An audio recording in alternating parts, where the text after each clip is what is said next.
Bonjour à tous et bienvenue sur cette nouvelle vidéo. Aujourd'hui, je voudrais vous parler de ma mémoire. Je me suis rendu compte que le fait d'avoir menti m'a porté préjudice, m'a causé préjudice en fait. Comment vous expliquer ça? En fait, quand je mentais, quand j'étais jeune, je vous l'ai un petit peu expliqué dans ma première vidéo de présentation, mais quand je mentais, je le faisais pour me protéger bien sûr, et du coup j'inventais des histoires par moment, je donnais des explications qui n'étaient pas vraiment ce que je pensais.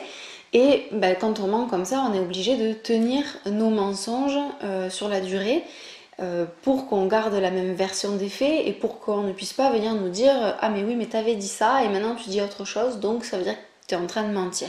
Ça m'a poussé finalement à garder en mémoire ce que j'avais pu inventer et à occulter la vérité. C'est ce qui cause aux personnes qui mentent de plus trop savoir qui ils sont au bout d'un moment. Mais bon, c'est pas le sujet de cette vidéo aujourd'hui. Donc le deuxième aspect par rapport à la mémoire, c'est que quand j'ai voulu arrêter de mentir, j'ai utilisé comme prétexte que j'avais une mauvaise mémoire et que je me souvenais plus de ce que j'avais dit avant. En fait, pour éviter d'avoir à garder la même version, ou pour les fois peut-être où j'avais oublié ce que j'avais pu dire et que je me rendais compte que c'était pas très clair ce que je racontais aux gens, je disais simplement oh, je m'en souviens plus, ah bon je t'ai dit ça, je m'en rappelle pas. Et cette excuse là d'avoir une mauvaise mémoire m'a servi à finalement m'en sortir pour pas je mettais tout ça, toute mon incohérence sur le dos de ma mauvaise mémoire, alors qu'en fait c'était simplement que j'avais menti et que je ne savais plus ce que j'avais dit avant comme mensonge quoi. En fait, à cause de ça, je me suis auto-persuadée que j'avais une mauvaise mémoire. Que j'en ai créé une partie de mon identité, c'est-à-dire que je mentais quand j'étais enfant, jusqu'à mon adolescence à peu près. À partir de là, je me suis dit, j'ai vraiment oublié des choses en fait. À partir de là, j'ai vraiment oublié des aspects de ma personnalité, des souvenirs, des sentiments, voilà, j'ai vraiment oublié plein de choses parce que j'ai dû utiliser ce prétexte pour me justifier. Et donc je me suis construite à partir de mon adolescence, je me suis construite en me disant à moi-même, bon ben j'ai pas une bonne mémoire. Au début je le disais aux autres dans les cas de mensonges pour pouvoir me sortir de la situation, mais à la fois tout s'est mélangé et j'ai fini par m'en convaincre que j'avais une mauvaise mémoire. J'ai grandi, voilà, j'ai arrêté de mentir totalement, je suis arrivée à la vingtaine et je disais à tout le monde parce que j'en étais persuadée et parce que c'était plutôt vrai, hein, j'ai quand même pour le coup ensuite eu une mauvaise mémoire quand même, j'ai quand même eu une mauvaise mémoire et je le disais à tout le monde en fait, j'expliquais que je m'en rappelais pas, et c'est vrai que quand on me racontait quelque chose je m'en souvenais pas, donc j'ai continué à grandir, 25 ans et j'étais toujours avec cette espèce d'identité que je m'étais donnée de j'ai pas une bonne mémoire. Et puis bon bah il est arrivé ces dernières années, donc j'ai sorti cette vidéo, enfin la première vidéo que vous avez vue qui est sur cette chaîne, la toute première que j'ai postée qui s'appelle Arrêter de mentir et changer de vie, dans laquelle je raconte mon parcours. J'ai posté cette vidéo et puis ensuite j'ai été contactée par vous tous qui me contactez pour que je vous aide, et à force du coup d'entendre d'autres histoires de personnes qui mentent et tout ça, et aussi ça a été, j'ai pris une prise de conscience quand j'ai été contactée par France 2 pour passer à la télé. Je me suis rendu compte grâce aux questions de la journaliste que j'avais utilisé ce prétexte de la mauvaise mémoire et que c'était à cause de ça que j'ai eu ensuite effectivement une mauvaise mémoire, alors que tout porte à croire qu'en vrai j'ai une bonne mémoire parce qu'effectivement j'ai réussi à tenir des mensonges pendant longtemps, donc forcément je m'en souviens. Donc maintenant moi j'arrive à dire que j'ai une mémoire sélective tout simplement, quand il y a vraiment un enjeu je m'en rappelle. Donc c'est de ça dont je voulais parler aujourd'hui, parce que récemment j'ai eu au téléphone une personne qui ment et qui est dans la même situation que moi, qui a une mauvaise mémoire pour le coup et qui ne comprend pas comment elle peut tenir des mensonges et pour autant avoir une mauvaise mémoire en général. Donc une personne qui a vraiment eu l'impression d'avoir oublié des tas de trucs de son passé comme moi. Donc je fais cette vidéo déjà pour vous parler de ce phénomène, du fait que quand on est menteur et qu'on ne se fait pas démasquer, ça veut forcément dire, alors sauf si on ment qu'à des gens qu'on ne revoit jamais, mais si on ment à notre entourage et qu'on ne se fait pas démasquer pendant des années, ça veut forcément dire qu'on a une bonne mémoire. Donc si vous faites ça, sachez que vous avez une bonne mémoire, c'est obligé. Sinon vous ne vous rappellerez pas de ce que vous avez dit. vous avez peut-être comme moi une mémoire sélective et vous vous souvenez que de ce qui est important pour vous, mais du coup, ça veut quand même dire que vous avez une bonne mémoire.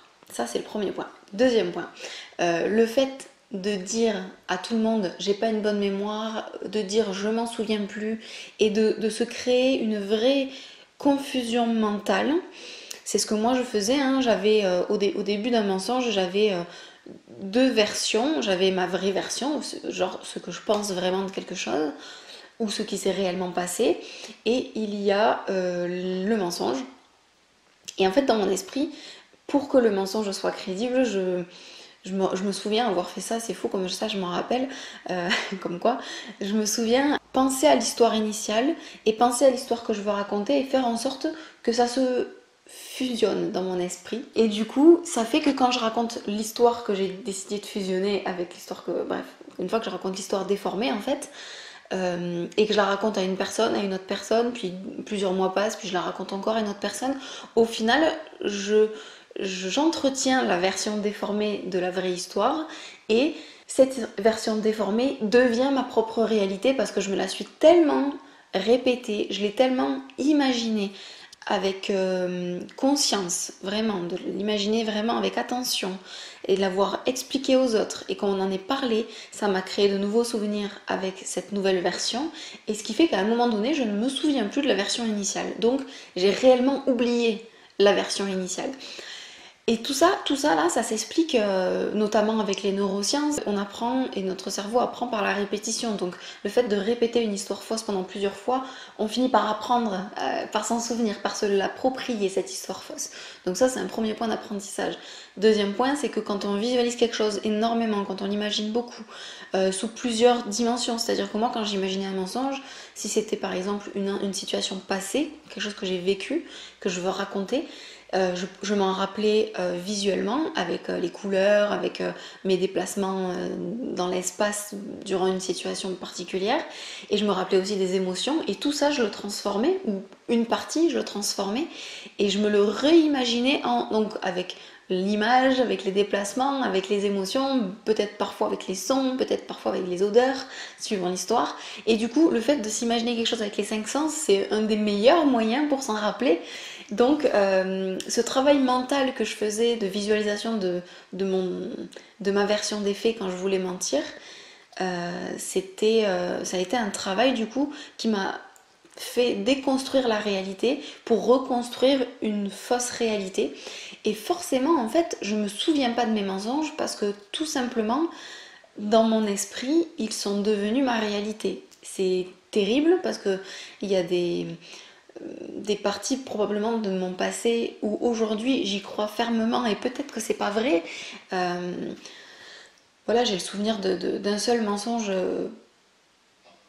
Et en fait, je sais même pas si c'est un mensonge parce que pour moi, c'est ce qui s'est vraiment passé. Mais aujourd'hui, je sais que je n'en suis pas sûre. Mais je ne sais pas pourquoi j'en doute. Est-ce que j'en doute parce que je l'ai vraiment modifié à un moment donné ou est-ce que j'en doute parce que ça paraît un peu fou? Je sais pas. C'est terrible ça parce qu'on se retrouve déjà voilà, je parlais au début de cette vidéo de la perte d'identité, je parlais du fait que notre mémoire est altérée, les vrais souvenirs de base sont transformés par ce qu'on a imaginé à la place. Donc c'est plus vraiment des souvenirs de notre propre vie qu'on a, on a des souvenirs de ce qu'on a inventé pour nous, donc c'est pas notre vraie vie. Et ça conditionne forcément la personne qu'on est derrière et c'est très perturbant. Voilà, donc je voulais parler de ça. J'espère que si vous êtes dans la même situation que ce que moi je suis ou de ce que moi j'ai été, ça peut vous aider à comprendre un peu mieux, à vous sentir moins seul dans votre mémoire bizarre. Sachez que si vous êtes exactement comme moi, c'est-à-dire que si vous avez menti par le passé, que vous ne mentez plus aujourd'hui et que vous avez l'impression que votre mémoire ne fonctionne pas bien, que vous avez un peu oublié votre passé, que vos souvenirs sont flous ou nets, mais que vous n'êtes pas sûr que ce soit vraiment vos souvenirs. Vous savez, c'est comme quand on vous raconte une histoire de quelque chose qui vous est arrivé quand vous avez 1 an. Vos parents vous racontent cette histoire et ils vous l'ont tellement raconté, ils vous ont montré peut-être des photos dans un album et tout ça, et au bout d'un moment vous avez l'impression que vous vous en rappelez alors qu'en fait vous aviez 1 an et vous ne pouvez pas vous en rappeler. Voilà, c'est un peu le même processus quoi. voilà, je me suis tellement raconté des histoires que j'ai fini par y croire moi-même. Et c'est un des traits un peu tordus là, des mythomanes et des menteurs, c'est que à force de se raconter des histoires, on finit par y croire. Et c'est quand même grave parce qu'à la fin, on ne ment plus. On raconte un mensonge et on ne ment plus parce qu'on se l'est approprié comme étant notre vérité. C'est terrible. Donc voilà, si vous êtes dans le même cas que moi, n'hésitez pas à le dire dans la barre des commentaires. Le mot de la fin, c'est que j'ai contacté une hypnothérapeute. Mais je crois que je l'ai déjà dit hein, dans une vidéo, oui je l'ai déjà dit, j'ai déjà parlé de Gaëlle. Donc je l'ai contactée pour savoir si sous hypnose il était possible que je me souvienne mieux de mon passé et donc des mensonges que j'ai sortis. Et elle m'a dit que non, c'était pas possible, ça marchait pas comme ça. Et que si consciemment je m'en souviens pas, inconsciemment je m'en rappellerai pas forcément plus. Et que si sous hypnose je sors je dis des choses des mensonges que j'ai pu dire par le passé, on ne pourra jamais être sûr si ce que je dis est la vérité ou pas. Donc j'ai pas pu aller plus loin là-dessus.